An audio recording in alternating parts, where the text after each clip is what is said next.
What's up? Just chilling right now. Doing some last minute promotional work. And I have a special surprise for you guys. We have a special guest joining us.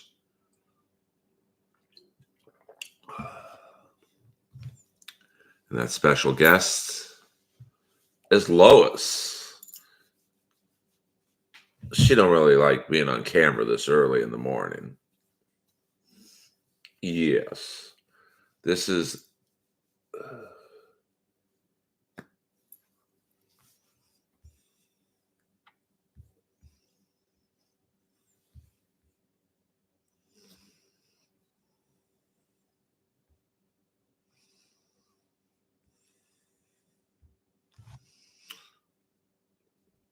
I thought I'd do a noontime in the Earl. Whoa, Lois. Be cool. Be cool.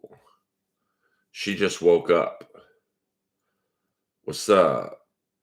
This is the amazing Lois, the greatest dog in the world. She's not really camera ready right now, though. See, but she'll wave to the fans.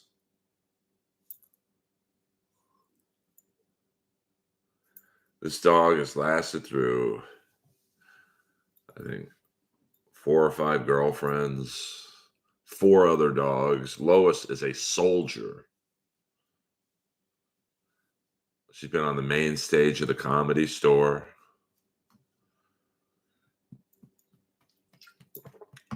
She's the real deal. So I hope you guys are going well. Hello, Nick. Are you ready to rock? Just going to do like an hour stream. We're just chilling. A lot of Trump news. We can talk about that. I mean, I went to bed at about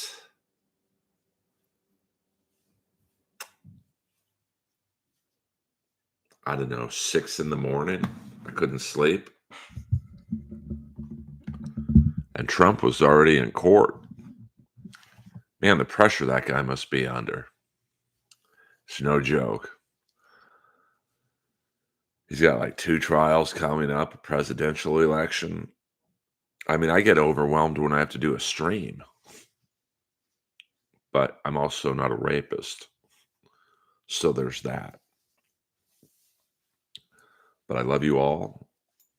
The LA Kings got back on the victory train last night. Lois is a legend. Let me give her one more shot. She's about 13.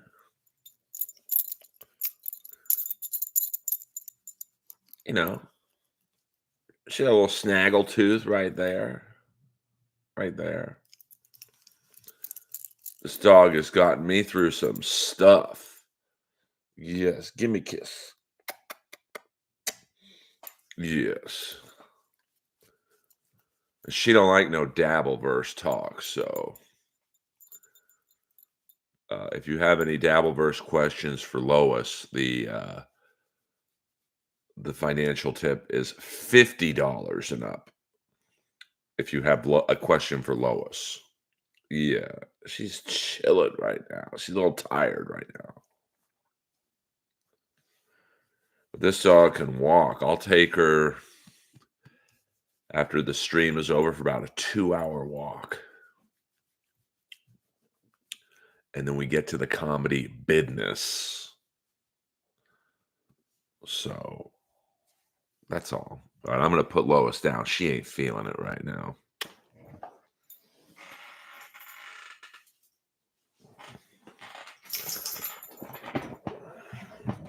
Let's get to business. So for those of you local yokels, I don't think we have too many locals in the chat right now, but I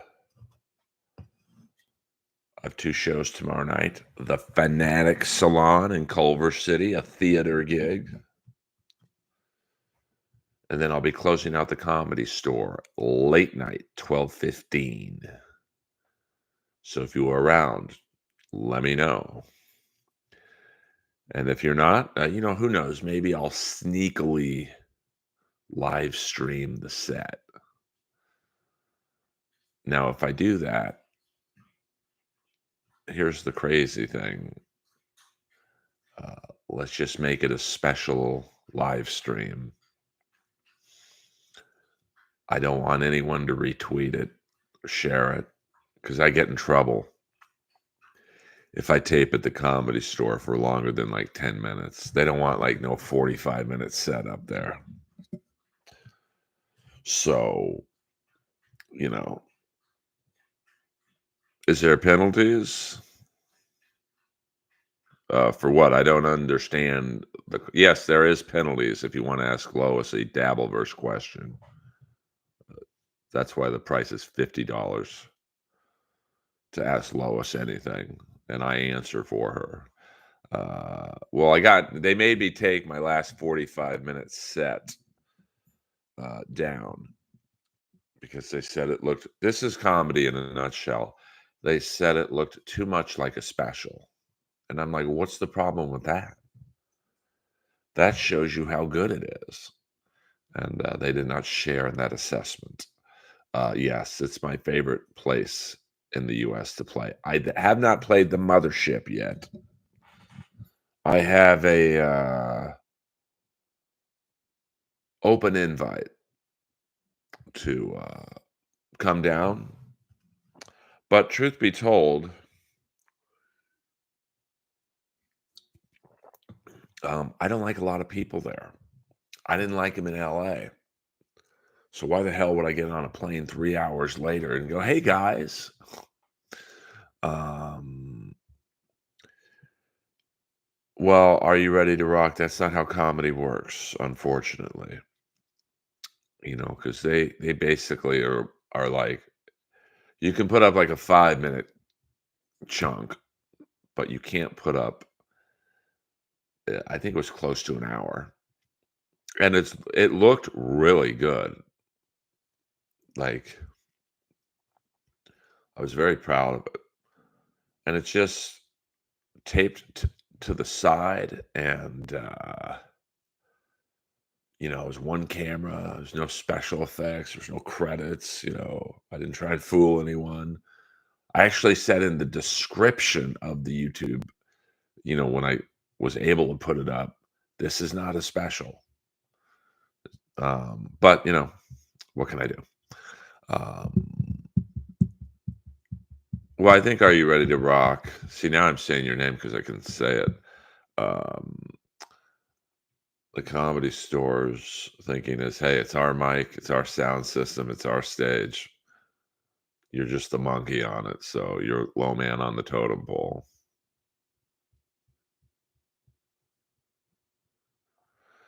Where do you live, Luna? Friday afternoon. Happy Friday afternoon, Dominic. I would come to Arizona, Sour Milk, but it's got to pay well. Oh, that's cool. I mean, I would go to Tampa. I don't know if I would film a special there, but just because, obviously, and I am releasing something special related. It's not the special, but I think you guys will be pleased next week. Consider it a teaser, a little foreplay. I remember my brother got married in Tampa the first year the Lightning were there, and I was excited to go there. I was like, oh, I'll get a couple Lightning shirts and stuff. And this is when they were playing in that indoor football stadium. So, they drew big crowds, as you know, Luna. But they had like 30,000 people. But, I think the stadium sat like 70,000. So they had to like curtain off. It was just a weird vibe. But my brother got married in Tampa on Super Bowl Sunday, so it's just funny. I remember during the ceremony, like, guys would listen for a few minutes, and then they'd run to the bar and watch the game. Um, but I appreciate that, Luna. I will, I think, Side Splitters is there from what I, know, and there's, Off the Hook, but that might be Coconut Beach or somewhere. No, my brother. I'm the only one in my family who does, comedy. My sister, dabbled, pardon the, pun, in it, but then she got married and, had a family. She's she's pretty funny, but, it takes a lot to stick with comedy, to be honest with you. It's not a business that's for the weak of heart, for the faint of heart, I should say. It's it's a lot of rejection and a lot of bullshit. You see with the, Netflix is a Joke Festival, which is in Los Angeles. It's like a week and a half long festival. You see some of the people on it, you're like, "Man, they better have a laugh track button for this thing." There is a lot of pressure. Even, like, on my gig tomorrow night at the Comedy Store, I'm going on last. It's not headlining, I'm just going on last, and I have to do, like, at least 45 minutes, which is easy, but, I've gotta follow, like, I don't know who's on the lineup tomorrow night, but I never really look. But I've got to follow famous comic after famous comic after famous comic after famous comic. So the crowd kind of looks at you like, "Who are you?" And I'm not completely unknown, but I'm not exactly, a household name either. And then they're like, "All right, man, you got about 3 or 4 minutes because it's around 12:30. Make us laugh, monkey man." Uh, I mean, it sells out pretty much, not 100% of the time, but Saturday night second show, it will be sold out. Now, when I get on, there's, a few people who've left just because you gotta figure by 12:30, and that's when I get on. That's not when I finish, that's when I get on. That at that point, they've been there for 2 to 3 hours. They've probably had dinner, drinks. So it's by the time I get to them, they're 7, 8 hours into their Saturday night. So, you know, I've gotta be really funny right away or they walk. My longest set I've ever done at the Comedy Store, probably a little over an hour, because, the sound guy, he's just gotta play the music to bring you up and to bring you off, like, when you say, "Good night, everyone," you hear the music play.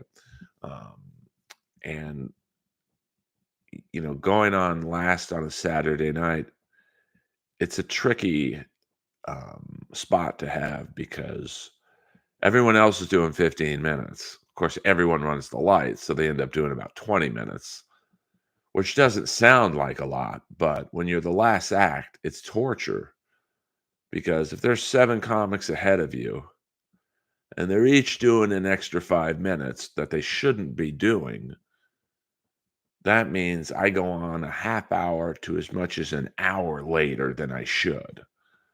Um, so, oh, 100%, they let famous comics come in and bump people. But that I'm okay with that. Like, Bill Burr, but it depends who they are. Like Bill Burr's really cool about it. Like he'll come in, excuse me, and he'll be like, "Hey, can I do 10 minutes new material or whatever?" And he'll literally get off at 9 minutes because he remembers when he was a struggling comic. And it's hard to picture him as a struggling comic, but at one point he was. And so he's awesome. And then you get other people who literally will come in, they'll just basically storm the stage. I want to go on next. And they'll do 40 minutes. And they know there's people who have to go on after them and they don't care. That's when it sucks. So, but that's the business. And I've told people that before on streams, and they're like, "Well, just get more famous than them, and then you can do it." I'm like, "I wouldn't do it even if I could. I would do it the Bill Burr style. Hey, can I do 10 minutes? I'll give you the greatest intro ever." And like I saw Burr go on one time. He came on and he asked to go up. He's gonna, obviously be put up right away. And he had bumped Fortune Feimster, and you could tell he didn't know her, but he gave her the greatest intro ever. He's like, "Oh, this girl's great. I've seen her headline all over the world," and like, an intro like that, and it set her up for such success. And I love Dave Chappelle. Like, Dave's awesome because whenever I see him, he gives me a big hug. I don't even know if he knows my name half the time, to be honest with you. But we bond over our mutual love of Charlie Barnett, who was a mentor to Dave. Charlie Barnett was a legendary New York street comic who would fill out Washington Square Park, I think it's called. Like, he was a street comic, so he would sell out the whole park. And so, when Dave Chappelle says, "This guy's my mentor," that shows you how good Charlie Barnett was. Unfortunately, he couldn't read, and when he auditioned for SNL, he got to the final round, and he was gonna get it. Like, he was just too good. Then he was told, "Hey, you gotta read off of cue cards, Charlie," and he got scared, and he didn't show up, and then Eddie Murphy got the role. So, I'm not saying Charlie Barnett would have been the next Eddie Murphy or the Eddie Murphy, but, um then his career kind of freefalled, and I believe he died of AIDS. Like, he was on Miami Vice in the prime of the show. He played one of the criminal informants, and he was really funny in it. But apparently, he told Don Johnson to fuck off. And if you're on Miami Vice, that's probably outside of Michael Mann, uh, the only other guy you wouldn't say fuck off to. You could probably even get away with telling Philip Michael Thomas to fuck off, but not Don Johnson. I mean, the whole show was built around him. So that just shows you his mindset of, he didn't really play the Hollywood game.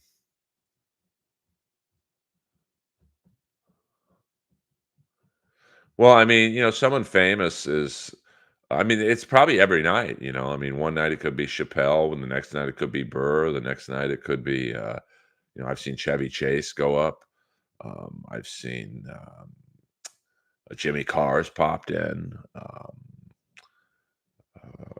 I mean, I was hosting Potluck one night, which is like the amateur night at the Comedy Store on Mondays. And then after the amateur night, the employees who are all comics get to go up. And then after the employees, the paid regulars like myself get to go up. And one night Jimmy Carr came in and I got to bring him up. Like, people think me and Jimmy don't like each other. I love him because he keeps it real, brother. Um, so Well, he was more of a I think he wrote his own jokes, like, he didn't write them down in a notebook, I guess he just remembered them. But if you look up Charlie Barnett, I mean, I'm surprised there hasn't been a movie about him, at least a Netflix documentary. Because I mean, when Dave Chappelle cites you as one of the reasons he started comedy, that or, whatever he said exactly, that's pretty impressive. And if you watch him in the early episodes of Miami Vice, like, you could tell, oh, this guy's a good actor. Like, he's good at everything. So he had that Eddie Murphy quality of, his abilities to perform, but his demons um, just got the best of him. Like, I think he did Def Jam, which was a big deal for black comics on HBO. Russell Simmons, Def Jam, and he just went so blue and dirty they couldn't even air it. And that's, he was kind of nearing the end of his career or his life, I guess, or both. But you know, he just couldn't control his demons. Almost like a black Artie Lang, I guess. I mean, Jimmy's always been pleasant to me. I have nothing but nice things to say about Jimmy. He's obviously very funny and one of the biggest comics in the world, and very nice. It's just a character. He's not like, oh, Lois is talking. Lois is saying, "Hit the like button." That's canine speak for hit the likes. He is caring. That doesn't surprise me, Dominic, that he would be like, "Hey, Artie, are you okay? Like, get your act together." Um, but one time, probably my favorite Jimmy Carr story, other than the day we roast battled in Montreal, he followed me around the whole day because he knew I was up to something, which I was.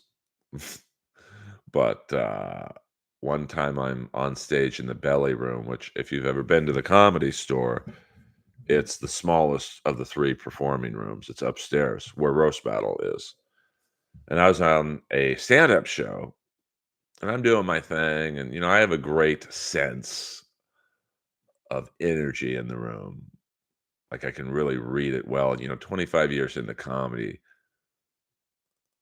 I can just read the feel of the room, and I'm in the middle of a joke, and I just felt someone staring at me. And I look up, and Jimmy Carr's watching my set from the stairs. And he came up to me afterwards and said that, that joke you did, I forget what joke it was. Try it this way next time. And, most comics would be like, hey, man, I know how to tell the joke. Relax. But I'm like, hey, this guy's arguably the biggest comic in the world. I'm going to try the joke his way. And his way worked better. So, um, I'm a big fan of Jimmy's. And I don't, he's not in LA too much, but whenever I do, we always say hello. Uh, I mean, are you ready? This could be a 4-hour stream with the weird things I've seen at the store. I don't necessarily believe in ghosts and stuff, but I absolutely have had some out of world experiences there. I've been in the main room alone when the lights are off, and I've just heard footsteps, and then I know there's no one in the room because there's a back booth um, in the where you enter, and there's no one that can be in the room unless they walk by me. And I was in the sorry, there's construction next door. What up, Grimace and Pain? And I was in the room alone, and I still heard footsteps in the like where the stage is. Um, I mean, I wish there were more people in here, Luna, but hey, I'm just trying to still play with when to do streams outside of my Sunday night flagship stream. I've done streams on a Friday night that did okay. Monday night I think will be good. Breaking news: Donald Trump has been fined 355 million. Uh, and you thought your day was bad, and that's in addition to the 85 million he's got to pay E. Jean Carroll. So I hope he is worth as much as he is, as much as he tells people. Um, yeah. I mean, it's. But I go on. When you're, what the hell's going on? I go on my YouTube analytics. I will say YouTube does take 30% of the money you make on here, which seems a little exorbitant, but they do have a good analytics tool where you can look up every day a chart of when most of the people who watch your videos are on. And it said between 12 and 1 on Fridays are when most of my, I guess, 2,300 subscribers are on. So, I'm just playing with it.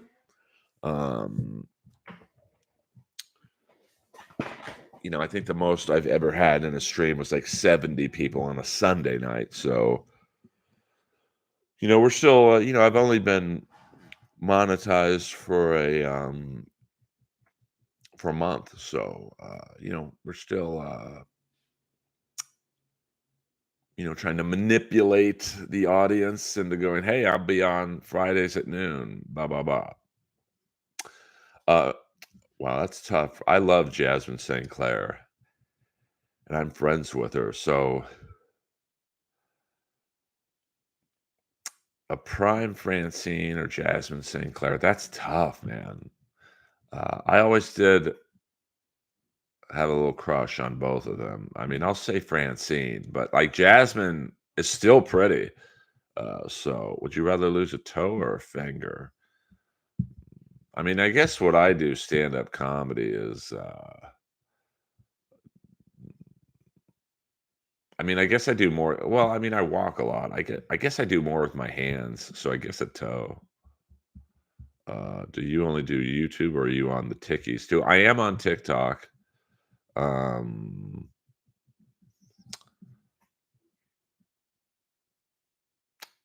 but I'm not very good on it. I don't find TikTok funny, to be honest with you. So, I don't think my sense of humor is, although I do have a very young fan base, actually. Um, I just YouTube is my jam. I think it's um, best for I mean, streaming, I think is my best way of building my name.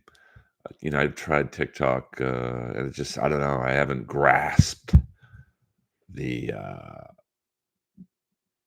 the format yet, and don't know if I ever will. Welcome, we have a celebrity in the house. Days with Jordan the Lion, the number one vlogger on the YouTube, is in the house, and my YouTube Yoda. Um, he told me to go on last night, but I was in yoga, working on my fabulous body. Um, no, I don't even know what Discords are. I really don't. No Twitch. I mean, I've been told by my friend who makes, now she's a girl with huge tits. She makes about 50 grand a month on Twitch, but she plays like video games in her underwear. So, and she says you got to play video games for like 6 hours daily. I just can't. I play one game of Madden, which takes about 20, 25 minutes. There's no way I could sit there and play 7 games in a row. I don't want it that bad. What up, William Zoom? My man. Uh, yeah, but then it'd be hard to do a yoga comedy podcast because, there's other people in the room, so you can't really uh, fuck with their practice. Yeah, I mean, but it depends. Twitch is a lot of work, but like I said, she makes literally a $500,000 a year on it. Um, so, and I know Kim Congdon has or had, I don't know if she still does it. Uh, I did her podcast years ago on Twitch where we played a video game, and I could see like fans donating and whatnot. So yeah, I mean I mean, if you're a dude with a good body, I don't necessarily know. I mean, you could probably go after the gay market, um, which is out there for sure. And I don't know if you'd make 50 grand a month, but like, um, and I have another friend of mine who's a struggling actor.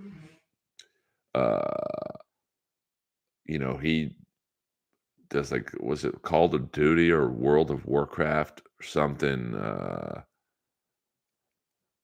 And he makes a couple, he probably makes around 5 grand a month, but he's a high level Hollywood executive, so he has a total double life, like where he's doing deals in the daytime, and then he literally, I don't know when this guy sleeps, he'll literally play for 6 to 12 hours straight at night.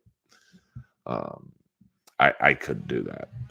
uh Earl, could you beat Bull Hurley? No, I'm a horrible arm wrestler. Um, I mean, I don't have. Look at that. I'm not. I'm like Jim Strong, but I'm not like human strong. Like I don't have like a super strong handshake or whatever. Um, so I probably could not beat Bull Hurley. Rest in peace. I would not. I know that guy. I used to work out not with him, but next to him at Gold's Gym in Venice.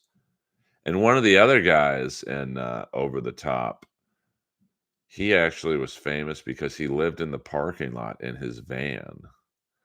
Um, I don't. My armpits are pretty nice, to be honest with you. The poison pits. I mean, I do use a lot of deodorant, but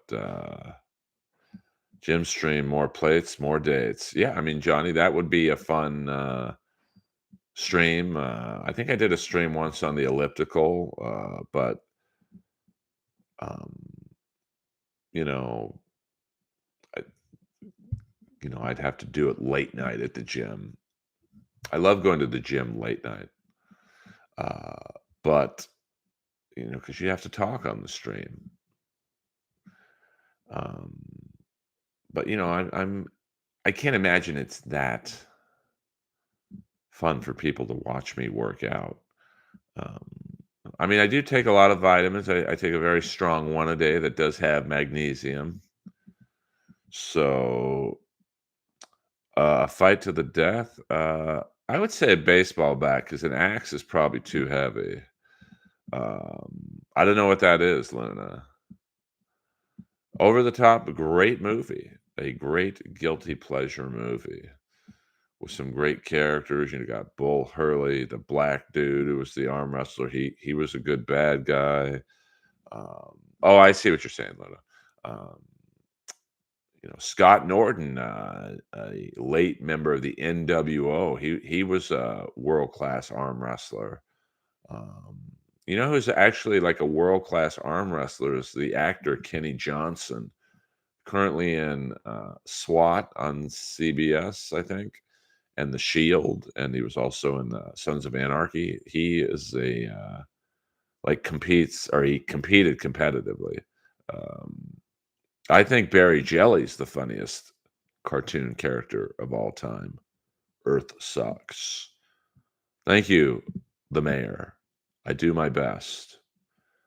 I'm a lone soldier with no manager or agent navigating the world. Yes, Curtis Lemansky, I believe. Lim on the Shield. But he is, if you, I guess, go on his Wikipedia page, I don't know if they talk about his arm wrestling prowess on there, but and he does look like pretty big. Like he's not like muscular, but he's not skinny either. So um,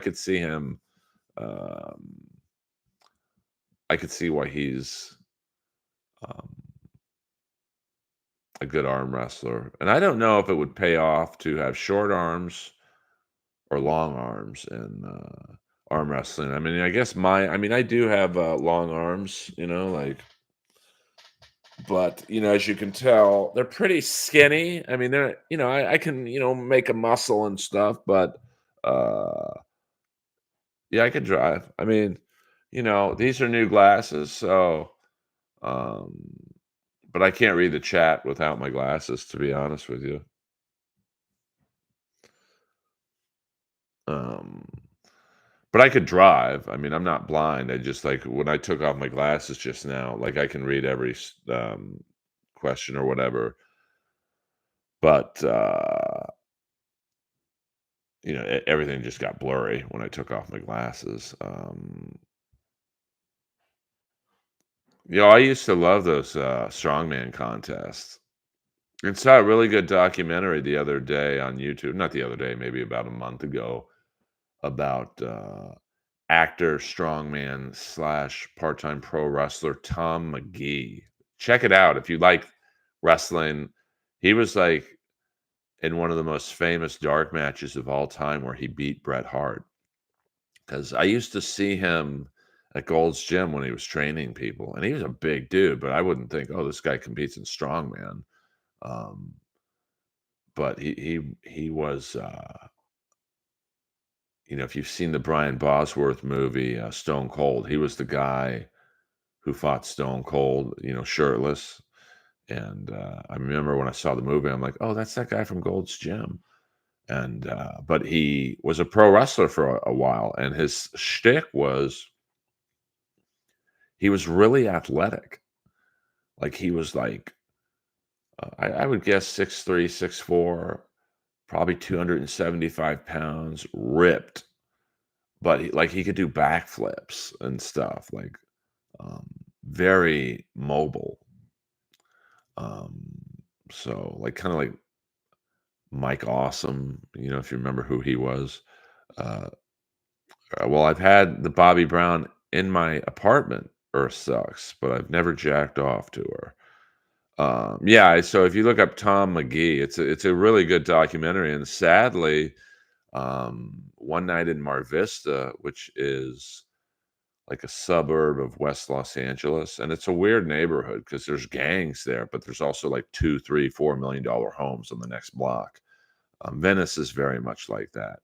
Um, he got jumped by like 6 people, and they beat the shit out of him, and his face literally ended up looking like Sloth from the Goonies. I'm not exaggerating. Now, I would think Tom McGee's about the last guy I would jump, but because he was he finished like in the top 7 of the strongman competition, but it just goes to show you no one's that tough. Um, so yes, I did a podcast, Earth Sucks, if you want to look up on Apple Podcasts, um, where Bobby Brown came on. I forget the episode number, but it's pretty. If you just look up Bobby Brown, and that's spelled Bobbie, um, inappropriate Earl, the episode should pop up. Go to the Apple Podcast one, not the SoundCloud.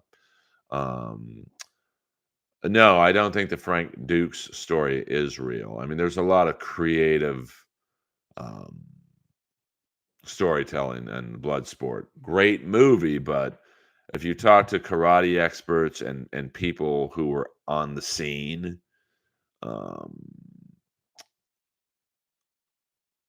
they will tell you that a lot of what he said in the movie was bullshit. I've driven through 29 Palms. I've never been there. Yeah, it's a good interview. I mean, it was definitely one of the toughest interviews I've ever done because and I get it. She came to my condo with her boyfriend at the time, a very young dude. I mean, this guy was in his early 20s, and so I read her book, and you could drive a truck through the fucking sentences. Um, but I was, she was nice enough to come, so I read her book real fast in like 3 days. And I was a fan of Warren, so but I didn't know a lot about her. And she had done some things. She won like the Star Search spokesmodel thing like 7 times, and obviously the cherry pie video, and she had dated Tommy Lee and Dave Navarro. So I thought, oh man, this is gonna be a great interview. Leonardo DiCaprio, because in her book she talks about fucking him, and he came early, and this will be a fun interview. He fucked one of the biggest actors in the world, and he came early. What was that like? And I couldn't ask that in front of the boyfriend out of respect to him. So, she kind of had a vibe of, I don't want to talk about the cherry pie video anymore, which I get. Like every interview I do, every podcast, radio show, or whatever, I get asked about roast battle right away, and it's like I don't like promoting the show anymore, for obvious reasons. But I get it; it's what I'm known for. Like I'd rather talk about the jellies, but most people want to talk about roast battle. Um, so I understand that, but then she didn't really want to talk about Star Search. I'm like, okay, well, outside of Star Search and Cherry Pie, I mean, you've done other things.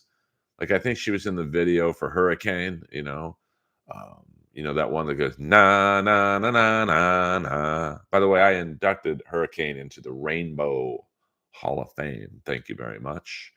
Um, but so it was a tough interview. I mean, at that time, my interviews were probably about an hour and a half, and I think she was the only one that was under an hour because I just was like, okay, if you don't want to talk about anything, I didn't say that, but in my mind, I'm like, all right, thank you, Bobby. And she took a picture. She's very nice. And I ran into her a few times over the years when she was trying to do stand up, but you know, I do know some of the OG American gladiators. When I first got into commercial acting, I was with an agency called Sportscasting Plus. Now, it had nothing to do with sportscasting. It's just what they called it. Shout out to my original agent, Joe Kokowitz. Thank you very much. But I didn't really fit in with the agency because it was just me, a bunch of American gladiators, and ex-football players. So I think because I had gotten a hockey commercial, he thought, oh, I'll just use this guy for the hockey stuff. And, I do kind of back then, I had like a flat top. So I looked like an old school 50s football player, I guess. So, but Dan Clark was with my agency, and I think Malibu was. So, and I'm trying to think the Laser, I think was. I forget his real name, Jim something. Um, yeah, I mean, Iron Claw was a good. I rewatched it again the other night because you can order it directly on DirecTV, and it just, I know it's not a fucking documentary, but I don't like it when you do a movie about a real life person and you kind of take creative liberties with them. Like, yeah. Um, so I think it's a great movie if you don't know anything about the story of the Von Erichs. I mean, and they took a lot of creative liberties. Like, basically the Von Erich curse was because of Fritz von Erich changing his last name. But in reality, if you believe that there is a curse, it's probably because Fritz von Erich essentially played a Nazi as a bad guy. When he came to the ring, he'd do the goose step, he'd wear the Iron Cross, and they left that part completely out. They left, I think, Chris von Erich's suicide out of the movie because they said, well, it's too sad. The three brothers have died. We don't need a fourth. But that's the story. And to me, Chris Von Erich's suicide was the more interesting one out of them all because he killed himself because he basically didn't look like his brothers. He was kind of short, not fat, but like fat for that family. And I agree with you on the casting. Like, I would have had the guy from that Hulu show, The Bear. To me, anyway, he looked more like Kerry Von Erich. But, I mean, Zac Efron, I thought was more Kevin. And they were all too short to play the Von Erichs. But like I said, if you don't know the story of the Von Erichs, you don't know how tall they are. So I don't, I think I gave the movie 2 reviews. If you know the story, it's a 7 out of 10. If you don't know the story, it's an 8.5 out of 10. Um, you know, and they also now it's not a wrestling movie from the standpoint, wrestling is just the backstory of the tragedy of the family. But the Ric Flair guy was horrible. Like either he did no research or did research and said, "Well, I'm going to do it my way." And you can only play Ric Flair one way, the Ric Flair way. So, um, you know, it just, but I will say this to that actor who played Ric Flair. Ric Flair's a tough guy to play because he's so over the top and, you know, probably was on blow and booze for 3/4 of his promos that we all know of, silver spoon. I was born with a silver spoon in my mouth. And if you look up this promo, when they brought Sid into the Four Horsemen, he was so fucking high in that video, and Barry Windham behind him's blasted. Poor Sid, you could tell was soberish, at least for an 80s pro wrestler. And Ric Flair's just sweating, screaming at the top of his lungs, and that guy captured none of that. Um, and I mean, the Freebirds, they were good, but the movie kind of made it seem like they only wrestled Ric Flair and the Freebirds. Sorry, T-Birds are a team, roller derby team. And I'm not saying the movie sucked because they didn't show a match with Kamala, but I do think they could have showed more opponents. Um, and they briefly went over Lance Von Erich, who was played by MJF. I'm not saying they should have made, but you've got MJF, a pretty big wrestling star right now. He's definitely AEW's top star. I thought they could have had maybe a minute or two more about him because he wasn't a Von Erich. They just made him one. Um, yeah, and you mean Brody, not Brody Lee. I almost said Brody Stevens too. Bruiser Brody. Yeah, I mean he looked like him facially, but he wasn't that big. And I think in the one scene they showed him going over the match, that's not something Bruiser Brody would have done. He would have said, "I'm doing this, you're gonna do that." That's about the extent of him going over the match. And um Harley Race, he looked like him, but he didn't act like him. So yeah, well, it's funny, John Doe. The wrestler Kamala Harris has the same name as the vice president. So thank you, Luna, for adding me. Uh, and I thought, um, I mean, the guy who played the other Von Erich, the taller of the brother, he was pretty good. But yeah, and they also fucked up the storyline on some of the actual dates, which once again, I'm a stickler. Um, so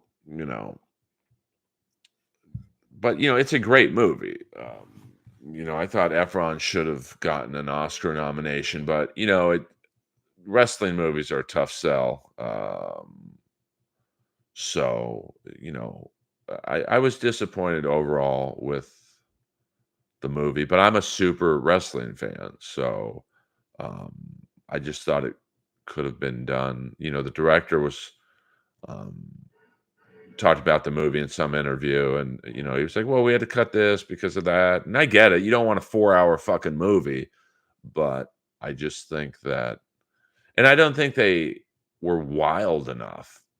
Like mid '80s pro wrestling, those guys were fucking rock stars, man. I mean, they were the Rolling Stones of Texas. Um, and I don't think they captured um, the insanity of how wild the Von Erichs were. I mean, I was on some website after I saw the movie again, looking up some stories that were left out of the movie. And now, in full disclosure, I forget the website's name. It was just some random link somebody sent me. Uh, they were saying the real reason that um, Kerry lost his ankle was he got in the motorcycle accident, and he was sitting down in a room and he wanted a cheeseburger that was on the other side of the room. So he said, fuck it. He just walked on his ankle, which was surgically repaired. And he basically crushed all his ankle bones that were healing into dust by doing that. So that's why they had to cut off the ankle. Now, whether that's true or not, that wasn't in the movie.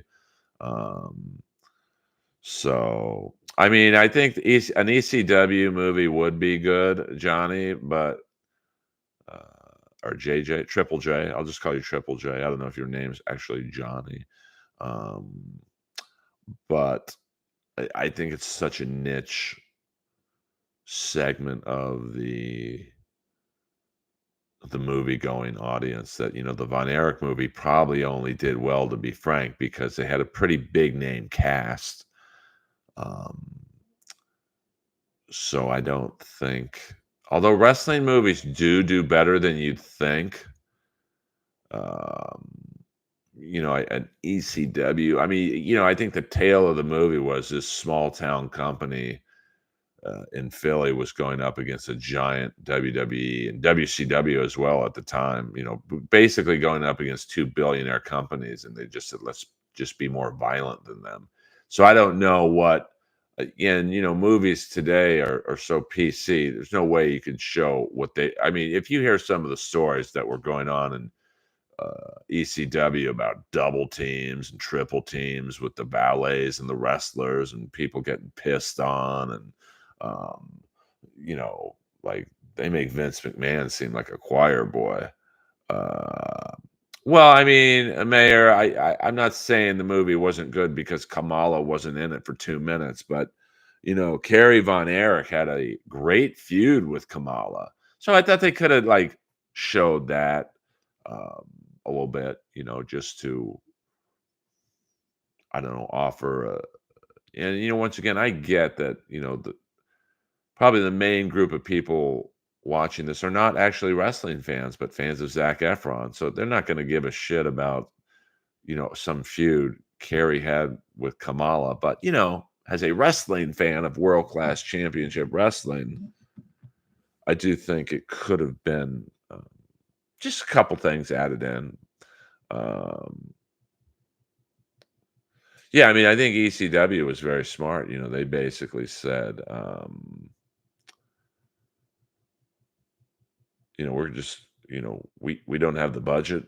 We don't have the ability to get the big name wrestlers. They're all going to WCW, the free agents and whatnot.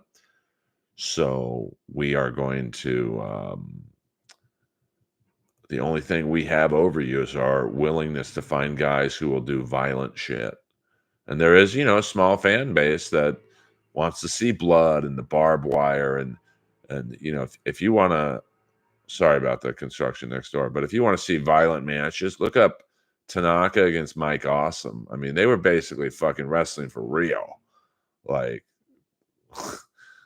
and that was the complete opposite of what WWE was showing with the bra and panty matches. I mean, the Vince story would be good, but once again, you couldn't have WWE have anything to do with it because they're going to sanitize it. You'd have to, but you'd also probably couldn't do a Vince story without the WWE's participation. Um, you know, because you need the footage. You might have, I think that WWE trademarks most of their wrestlers' names. So you'd have to get permission, just to say the word Hulk Hogan and Ultimate Warrior and, you know, Psycho Sid. And, so I don't know if you could do it. I don't know if you could do it. Like, you'd have to get their permission. Um, so I tell you a great story. I had, recently seen, and let me see if I can get. There was a UFC fighter who wrestled John Tenta. He was a sumo guy, and he had a wrestling match with John Tenta, otherwise known as um, Earthquake. And this guy tried to Koji Katao, Kochi Katao. If you look up this, because I had never heard of this before, Koji, first name, last name, Kitao versus John Tenta. They start wrestling for real because this guy thought, "Oh, I'm gonna beat up this big time pro wrestler," and John Tenta was like a legit wrestler, and he's a giant, So he started fighting back, and I don't think I've ever seen a scarier sight than the cameras or the microphones picked him up, saying, "Hey, motherfucker, this is pro wrestling, not you ain't no Yokozuna in here." So that's, if you look up that, it's there's like a half-hour documentary on their match that got real. Yeah, I mean, Japan wrestling at that time was kind of doing the ECW thing, exploding barbed wire matches, and like they had barbed wire matches where the whole ring, they weren't ropes, it was just barbed wire. So yeah, you're probably right on that, Cut Phil. Um, So, and then XPW came along and they were like, "Hey, we can't afford WWE or WCW talent unless they're desperate. We probably can't even afford to bring in ECW guys. We're going to be more violent than ECW." And they've uh, you know, found their own niche of death. They do King of the Death Match stuff. So, um, that's it's interesting. They're pretty violent though. Like I've taken a few people to XPW and they're like, "Oh, this is too much for us." We get some football talking here. We'll go for about another 10 minutes. I don't like to cut into MLC's time. I know they start around 1. Let me let me put them on my iPad so I know when they start. I mean, I don't think Kevin's going to mind if I'm taking 16 people out of his um, you know, chat or whatever. Um, Hit the like button, guys. Hit the likes. Hit the likes. We can talk a little Steeler football. I mean, the Steelers are in a tough position. He's the only quarterback on the roster right now. And I think from what I understand through my moles in the Steeler organization, um, the majority of the players prefer Mason Rudolph, but I don't know if the fan base does. So it's a sticky wicket for Pickett. In terms of that, I mean, the Steeler fan base, they don't like mediocrity. And they're probably growing wary of Tomlin. It's like the big thing is he's never had a losing season in like 18 years, but he's also only won 2 Super Bowls in 18 years. Um, and obviously that was impeded by having Tom Brady in your not division, but in your conference, and then Mahomes. So he's done probably as well as he could have done, or he's done as well as anyone else would have done with those 2 quarterbacks in your conference. But um, it's I mean, they want to save face. He's a pretty high first round pick, well, number 20, but um, and if Mason Rudolph, if I'm Mason Rudolph's age and I'm like, hey, you can get more elsewhere. And let's be honest, you've been in Pittsburgh 5 years. They've never really given you the shot. Now, if you go from Pittsburgh, you're probably going to go on a shitty team who needs a quarterback. So do you want to maybe get the starting gig in Pittsburgh, or definitely get the starting gig in say Carolina, but you're going to lose, and you're going to be under pressure the whole fucking season.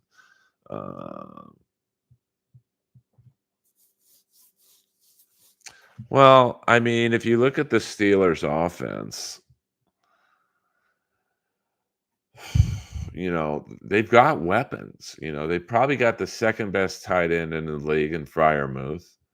Look at the receivers: Deontay Johnson, George Pickens, and the little guy Calvin Austin. Najee Harris is good out of the backfield.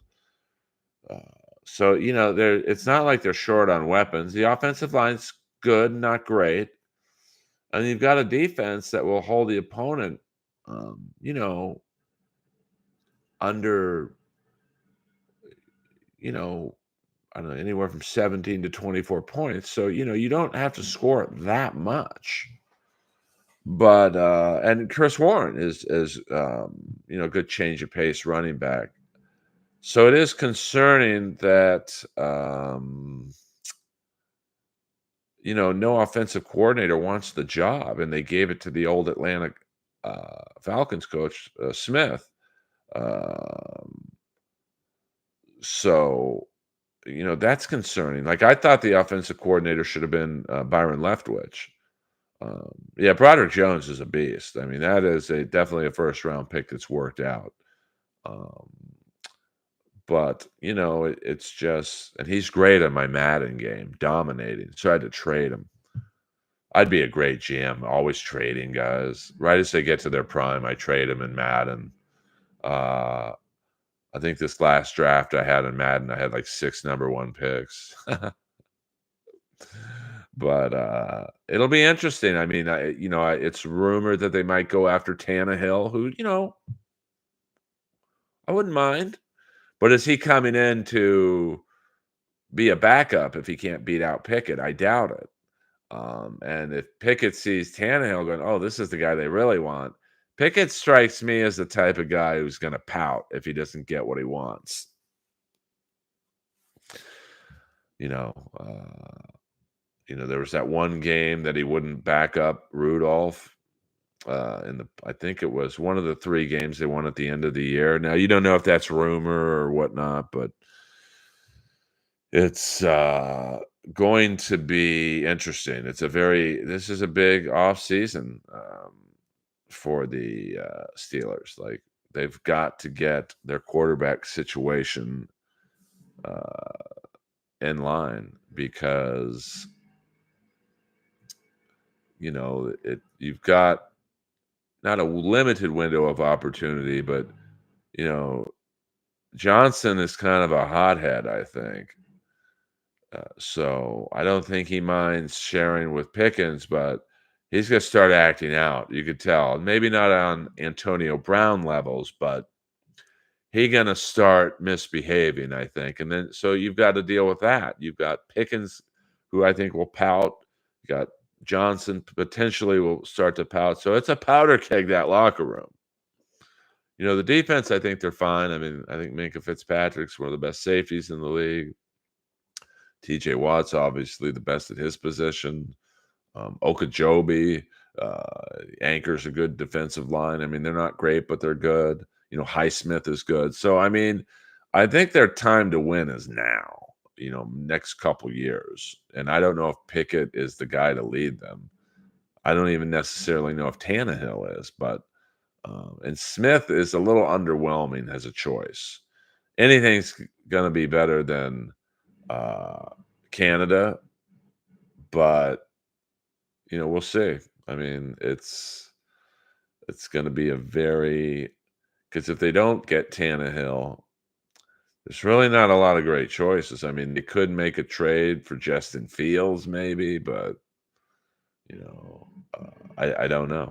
So, but I stick with the Steelers. I mean, I stuck with the Steelers in the '80s when their quarterbacks were Mark Malone, David Woodley, Bubby Brister. Their running backs were, Byam Morris and Barry Foster. Their best receivers were Yancey Thigpen and Louis Lips, Lima Swede. I think he came on later, but it was a tough time being a Steeler fan in the '80s. Because they did, and the Kings went through this with Jonathan Quick.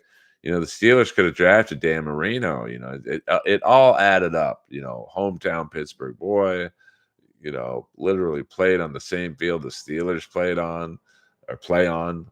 Three Rivers, and they didn't really want to hurt Terry Bradshaw's feelings, so they drafted Gabriel Rivera, who was a great player, but he wasn't Dan Marino. So you can imagine, if Bradshaw, and the Steelers were loyal. That loyalty in football can burn you because they didn't want to hurt Bradshaw's feelings of, hey, this is the guy who's won 4 Super Bowls in 6 years. We got to be loyal to him, and that cost them maybe 10 years of shitty football. So that's why I'm weird on loyalty in sports. Like I see where players, when a player leaves the Kings or the Steelers, I get it. I very much understand. You're. I think a pro football player's career, the average is 3 to 4 years. So I get you want to get the money, honey, and hockey's probably not much more than that. 3 to 5 years. Um, I mean, Barry Foster was great. I was at the Steeler Raider game at the Coliseum, Grimace, when the Raider fans killed. I think they threw a Steeler fan off the balcony. Um, so, um, but I think they won the game 21-7. I remember I was sitting right around where they threw the guy off the balcony. I didn't cheer once. I had a Steeler shirt on, and it was a very rowdy crowd. So I just put my zipper up, and every time the Steelers scored, I would be like, okay. But the running back combo was Barry Foster and Byron Bam Morris. Major, you better take a look at this. Blaine's body, it's gone. So we're gonna go for a few more minutes, and if you got any last minute questions, ask now, babies. I might do another stream tonight, probably not. But check my Twitter. I always post on Twitter. Um, Trash Talk Podcast calling me daddy. That must be the one, the only Tracy Carnazzo. Of course, I know who it is. Follow Tracy Carnazzo. Tracy, give your Instagram Trixie something loony or promote your shit in here. I miss you. I miss Trey. Me and Tracy would be dating if we lived in the same city. I know who it is, Nick. Follow that. Don't super chat me. Follow Tracy. She's the one who got me monetized. So, hello, Tracy. I hope you're well. Killing it, opening up for the great Hannah Burner. Check them out. Selling out theaters. Yeah, I mean, in that game, when I went to the Raider Steeler game at the Coliseum, uh, you had to like the Coliseum at that time didn't really have a fucking parking lot for the cars, so you had to park in the neighborhood, which is all Crips and Bloods. So I remember parking my car on this guy's lawn. And if you lived in that area, you made so much money using your home as a parking lot. And I get out of the car, and this black guy with like 3 teeth is like, "Hey man, it'll be $50, but it'd be better if you gave me 60." I'm like, "Why the extra $10?" He's like, "Well, you want your car here when the game is over." I'm like, "Yeah, I'll give you 70." Wayne Fraser, our first tipper of the day. Van Hammersley, thank Wayne Fraser for gifting one Earl Skakel membership. Yes, MLK is rough. Martin Luther King Boulevard. I mean, the whole area surrounding the Coliseum is, it's where USC is. It's not a great area to walk around in if you look like me. Take that any way you would like, but take it. And SoFi Stadium is really the same now. SoFi Stadium, you can park in the Forum, which is next door, but that'll cost you $100. I don't know how poor people go to athletic events. And it's sad for me where SoFi Stadium is, because that used to be where Hollywood Park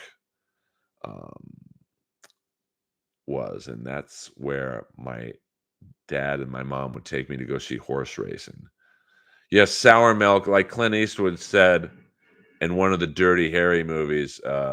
I think when he was talking to Big Ed Mustafa doing a gun deal, he said, "Well, you're going to have to go to the VFW area to pick up the shipment." And he was like, "What's that?" Like, very few whites. The area around SoFi and specifically the Coliseum is the VFW. Not really, William. I mean, I've told the story before, and maybe we'll leave on this. Um, Thank you, Wayne, very much for that. Like when I went to the Steelers Rams game this year, I went uh, with the manager of the Comedy Store and his kid, but I sat by myself because I bought the tickets at a different time. So, it was $100 to park. Food for me. I mean, I bought them food because the manager's done a lot of nice things for me at the Comedy Store. Got me out of some trouble. I know it's hard to believe a nice guy like me would get into trouble, but sometimes I can't keep my mouth shut. And I think food for the three of us was over $100. And so before I even hit my seat, I was out $200. The ticket was $367. So about $600 it cost me to go to this game.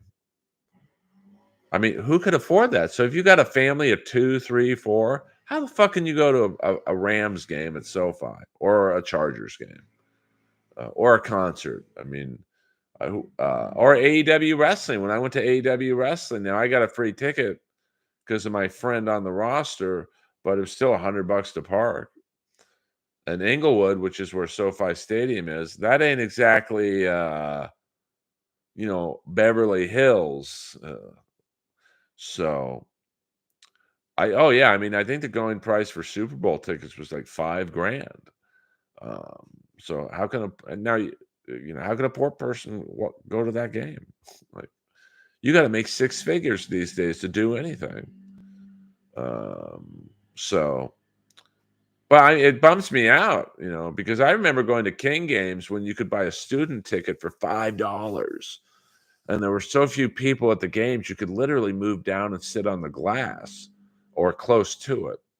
But then when Gretzky got here, all the tickets were selling out. And I mean, I like watching games at home. Like I much prefer watching hockey at home because I have a nice TV. But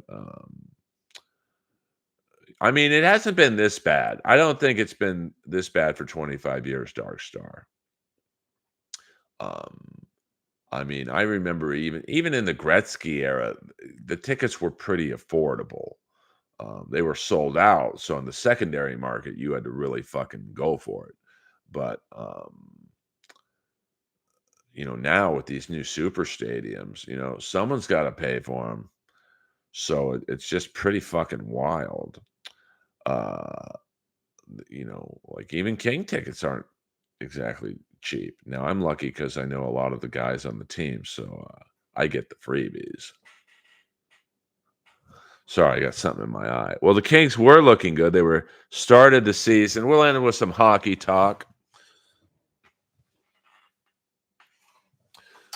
They started off the season 20-7, and then undefeated on the road. I think they set a record the first 11 to 12 games. They were undefeated, didn't lose.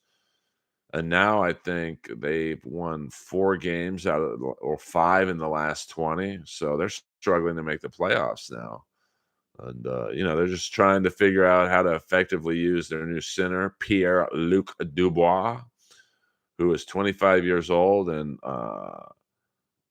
already been on 3 teams. That's not a good sign. And he's had problems with 3 coaches. So they're in a and he's basically the guy who's going to replace Kopitar when Kopitar retires. So they're struggling right now, but they've won 3 of the last 4. So we'll see what happens. Resign. We'll go for 3 more minutes. So if you got any last minute questions, problems,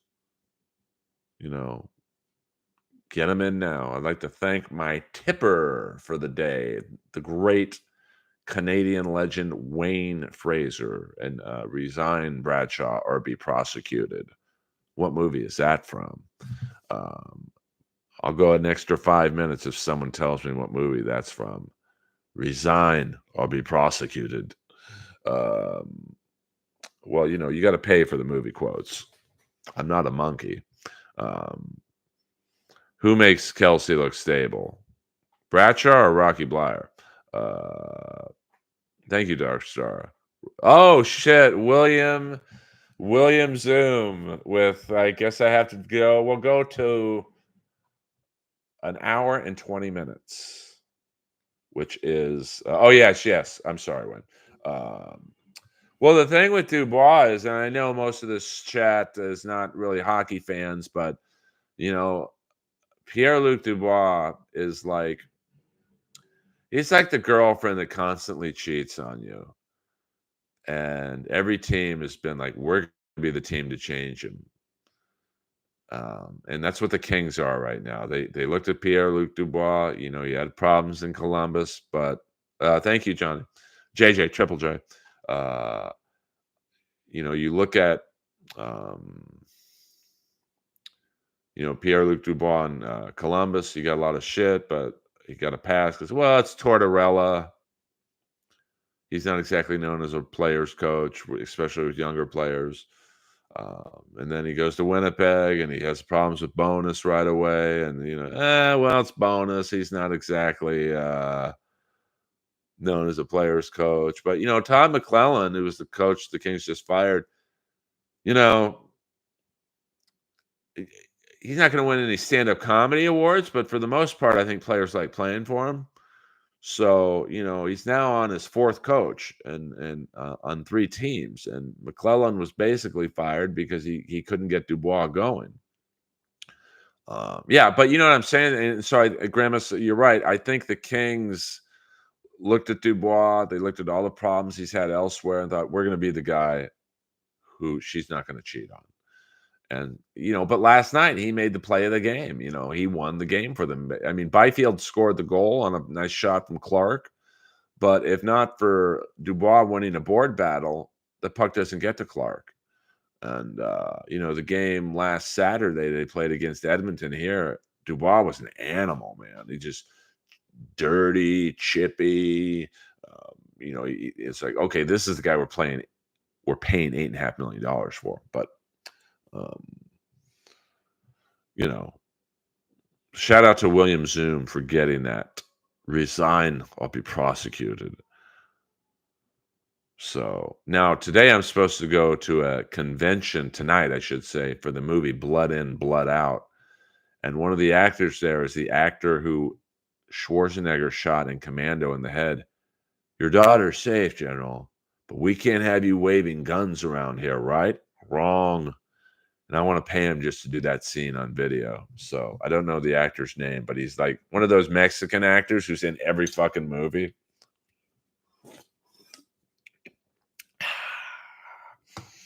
But you know what I'm saying? In terms of the Kings and Dubois, I think the Kings are like, we can be the team that forces him to play a 200-foot game.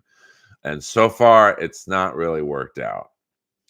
But he shows you like the girlfriend who cheats, he shows you a glimpse of being faithful. Like, okay, they're not going to cheat on me. And then, what happens, happens. And I've cheated too. I'm no angel. But then I got cheated on a couple years ago, and I'm like, this sucks. I'm never doing this to anyone. So Blood In, Blood Out's you would love it, William. I love Mr. Pibb. It's like diet. It's like rip off Dr. Pepper. But they don't really sell Mr. Pibb anywhere. So I enjoy it. But Blood In, Blood Out, great. It's like the Hispanic Star Wars of prison movies. And so check it out. It's always on. Yeah, I mean, I think since I grew up in LA, and a lot of it's LA based, East LA. I mean, I didn't grow up in East LA, but so I enjoy the movie. Earth sucks. Before I go, we got 2 more minutes. I don't know what Fago means. Oh, Fago Moon Mist. I thought you were trying to say the F word in a different way, like Piazza or something. Fago Moon Mist. I mean, I would say my favorite soda was Diet Dr. Pepper Red, but they don't sell it. Someone told me they only sell it now east of the Mississippi. I don't know why. But my favorite energy drink was this drink. I mean, this is my favorite flavor now. It's just lemonade, diet lemonade with how many 25 calories.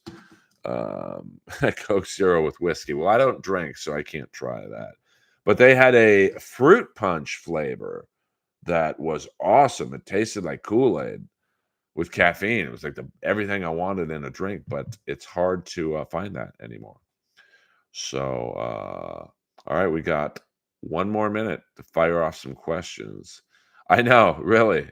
I don't, because I've been to when I was dating someone from Alabama. We don't have to get into names. They had Diet Code Red, they call it. Diet Code Red.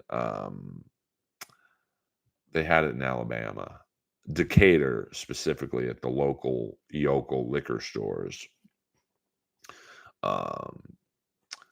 So I love you, Earl. Have a good night. Well, you too, Earl Sucks. And thank you guys for watching. Not a tremendous amount of people in here, but